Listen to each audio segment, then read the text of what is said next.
pinapanood mo? Sa movies? Ayan! Di ba? Tignan mo, super pogi, oh! Oh my gosh, ang init! Ah, buti pa sa Korea. Kuya, may merch po kayo ng VS? Ah, sayang. Sige po, thank you. Kasabay sa bilis ng panahon, ang pag-usbong ng teknolohiya ay nagiging mundo ng iilang kabataan. Sinusunod ang kanilang mga idolo sa pananamit, musika, pelikula, sayaw at minsan ang pananalita. Cute. Ngunit sa kagustuhang makiuso, tuluyan na nga bang nakakalimutan ng mga kabataang Pilipino ang sariling kulturang kinagisnan?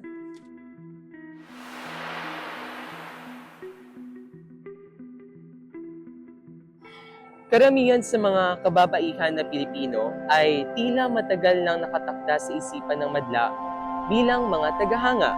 Isa na doon si Mary, isa sa pinakamatalik kong kaibigan na para bang umiikot ang mundo niya sa mundo ng K-pop idols.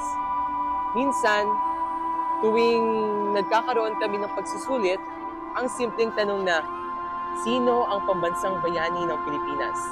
Hindi niya masagot kasi ang nasa isipan niya, yung mga favorite idols niya lang. Patok ka? Gosh, sobrang crush ko talaga siya. Like, sobrang gwapo niya, sobrang cute niya. Gusto ko na siya jowain. Ang OA mo naman. By the way, saan ba talaga, paano mo nakilala yung K-pop? Actually, dumaan na siya sa Facebook ko and then sa ibang social media platforms. And then yun, nagka-interest ako. And as soon as possible, naghanap ako ng ibang apps na pwede kong makawatch ako ng K-dramas. And then, yun, nagsasama ako sa mga friends ko tuwing may K-pop concert. Sobrang tuwa kaya. Ayon sa pag-aral ni Velasquez taong 2023, malaki ang epekto ng K-pop sa kultura ng mga kabataang Pilipino dahil sa mga cultural export, kagaya ng musika, na nagiging malakas na puwersang nakaka-impluwensya sa kanilang pamumuhay, persepsyon at pagkakakilanlan. Pero nanonood ka ng mga concert ng pop culture ng Pilipinas or mga Pinoy movies like Call Me Mother? Alam mo, sa totoo lang, yun nga rin yung napansin ko eh. Parang tumatagal habang na-addict ako sa mga K-pop, K-dramas, and so on.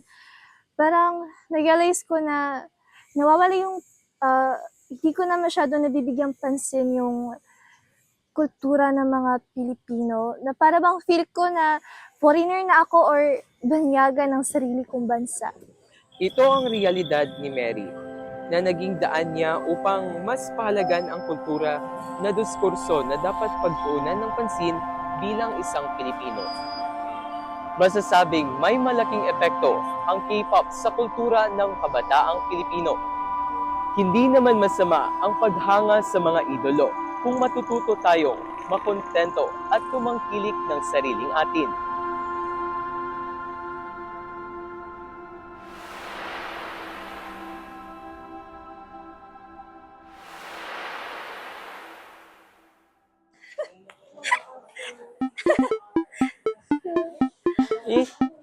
Akala ko baduy yan sa'yo.